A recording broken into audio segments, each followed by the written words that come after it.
AJL Dual Killing Anime coming at you with another video, and we're back in the closet. You can see my sex ties here. Critical limit. That was for you. Basically, let me get in the middle of the camera. Basically, again, I'm going to talk about another character. We're inside of the closet, my dome, my sanctum, to where I get all my analysis juices from. And apparently, since I'm not coming out of the closet, you guys know why. Because, yeah. So, this week, I'm going to be talking about Atem from the series of Yu-Gi-Oh! And who's Atem? You know, Yugi, or Yugi Moto's alternate personality inside of the Millennium Puzzle. And if you don't know who that is, then you didn't have a good childhood. Because it was a part of the Yu-Gi-Oh! Card game. Yu-Gi-Oh! And if you don't know what that is, then you didn't have a good childhood. And if you don't know what Yu-Gi-Oh! Is in general, then you didn't have a good childhood. Okay, so I'm talking about Atem. Basically, he's the pharaoh who's inside of the Millennium Puzzle, one of the sacred Millennium items. And I want to talk about the character because I started watching Yu-Gi-Oh! And I had a discussion about it was actually stupid because I cried at a Nakama moment, and I said this in a live stream a couple days ago with some of my Supernova friends and other friends in the YouTube anime community. And I want to talk about Atem because he has an interesting character and interesting character development. As we see in the beginning of Yu-Gi-Oh! He's trapped inside of a limited item, and he's an alter ego of another person named Yugi Moto, who's the grandson of a man who owns a card game shop, and the card game is called Yu-Gi-Oh! Basically, it's a monster game, yada yada yada. I'm not going to go into the specifics about how the game is. I'm just going to go into how Atem relates to it. Atem is an ancient Egyptian pharaoh who comes from several years ago, several hundred years ago, and he ruled over his kingdom like any pharaoh would, like a Persian kingdom, or let's say Queen Nefertari back in the day, the Middle Eastern type North African pharaoh. Okay? And when you think about Atem, first of all, in his previous life, the life where he was a pharaoh and a ruler, he deals with the darkness and the shadow realms and having to deal with ruling over his people and giving his people hope in his land. And he has servants such as people who came before his time, like Kaiba, but Kaiba's ancestor, his grandfather's ancestor, people who look like him, and the enemies who are in the Millennium Rod, comrades who have the Millennium Ring, the Millennium Necklace, the other Millennium items, because I don't know all of them. And basically, in the beginning of the series, Atem doesn't know who he is, and there's a struggle to find his identity. And his development through finding his identity develops upon his previous life and clarifies what friendship means to him, how he should care about others, what giving concern for others means. And this is built up from the very first episode, because as Atem wants to carelessly banish Yugi to the Shadow Realm, Yugi doesn't want to, and he shows restraint, and he sacrifices that, you know, to help others out. And he did the same thing with Kaiba again in the duel tournament which Pegasus was hosting, and he cost himself the opportunity to save his grandpa.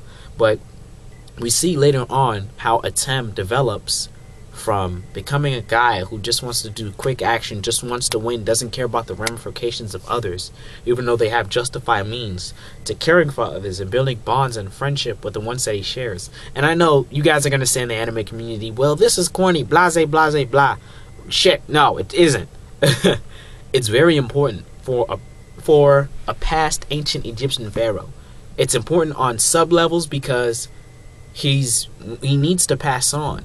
And one of the reasons why he needs to pass on is so he can feel contempt with his past life and his present life with the new friends that he shares bonds with. Taya, Joey, Tristan, Bakura, when he's not all over the Millennium Necklace, Mai, etc. And through the struggles of the future for him, or the present for him, he goes through a period of learning of his past when there's the duelist tournament and gaining the Egyptian god cards. And as he learns about his past and what type of individual he must be, it's clarified upon more that Yugi / Atem, I'd say, is a coming of age story. because his spirit is growing.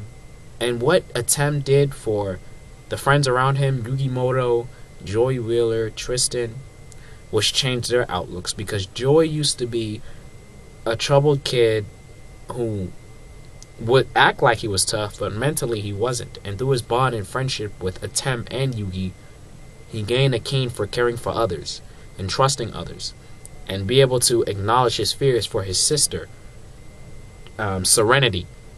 And he helped Bakura eventually conquer the darkness from the Millennium Ring. The Millennium Ring, yes. The Millennium Necklace, the Millennium Ring. The Millennium Ring. Because Shizu had the Millennium Necklace. Right. I've seen this series like 5 times already. That's how I can recall all their names. Otherwise than that, I don't remember names in series that well. Overall, Atem's character is good. Good. Not very good, not great, due to the fact that during...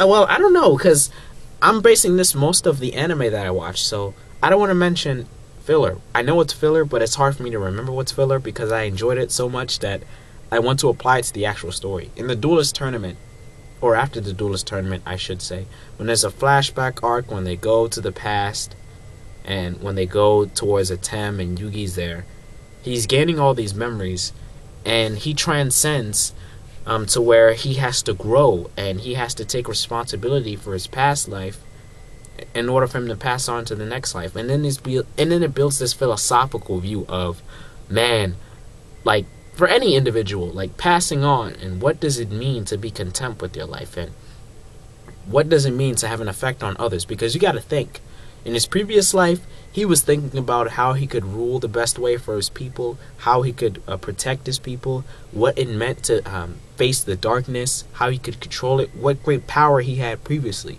And the journey that he made, which resulted in him forgetting everything and leaving the scattered pieces of his mind in a puzzle, which I like that type of creativity.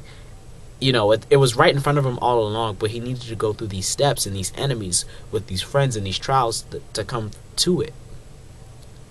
I mentioned Joey, how he impacted Joey earlier. He's also impacted Yugi from a courage level. He gave Yugi the courage to be able to be assertive about certain things. But Yugi taught Atem compassion, how to care for others, and it helped him later gain his memory back because it reflected upon what he used to be, what type of ruler he used to be. And also for Kaiba, how he set up Seto Kaiba, how he initiated a relationship with Seto Kaiba, how he locked the darkness and evil and regret of Seto Kaiba's past from his mind even in the first episode. How he helped the other antagonists of the series out time come to fruition and come to the light, whether it be Pegasus, whether it be Darts, I think that was filler, whether it be Bakura, whether it be Merrick. And I enjoyed that about Yugi and his character. And no, Yugi, I'm gonna say Yugi and Atem over time, but I think you can trust when I mean Yugi as in Yugi Moto and when I mean Yugi as in Atem. So Atem gets a good out of me because he could have been expounded upon more in regards to why he lost his memory and what this journey is for. Like, they try to come up with this corny excuse for, oh, he just needed to find himself truly and he wasn't content with what happened in the past. Well, I'm thinking, did that happen for others? Because in the Millennium Rod, you know, the Millennium Rod, the spirit of the Millennium Rod from Yugi's regular pharaoh past is still in there. And I don't think that's discussed, you know, the darkness and the shadow realm. And I don't know why the shadows wouldn't come for the prince, the pharaoh himself. But overall, Atem, his characterization, how he developed, how he interacted with other characters, and how he affected other characters from the examples I just gave, gets Yugi Moto / Atem / King of Yu-Gi-Oh! The card game, and King of Games, I should say, and the Pharaoh gets a good, and I appreciate him. And it makes me nostalgic to talk about him because when I think of this card game that I love and still play so much, and this character that got me into it, it wasn't because of the cool card game and the monsters, But it was because of the characters and the trials that they went through. And I would invest my time, even in the card game today, because of how I would see Yugi play certain strategies and how he reacted to certain situations and what development went with Pegasus and the Duelist Kingdom and with Kaiba and with Merrick inside of his Duelist Tournament, Battle City, etc. Oh, you got me on a nostalgia rant right now. But like or dislike the video, it doesn't matter. And as long as you get my name out there, Duel Killing Anime, you've had all the quality content with none of the filler. And if you don't know what that is, then you need to watch more Yu-Gi-Oh! Alright guys, I'll see you later. And goodbye.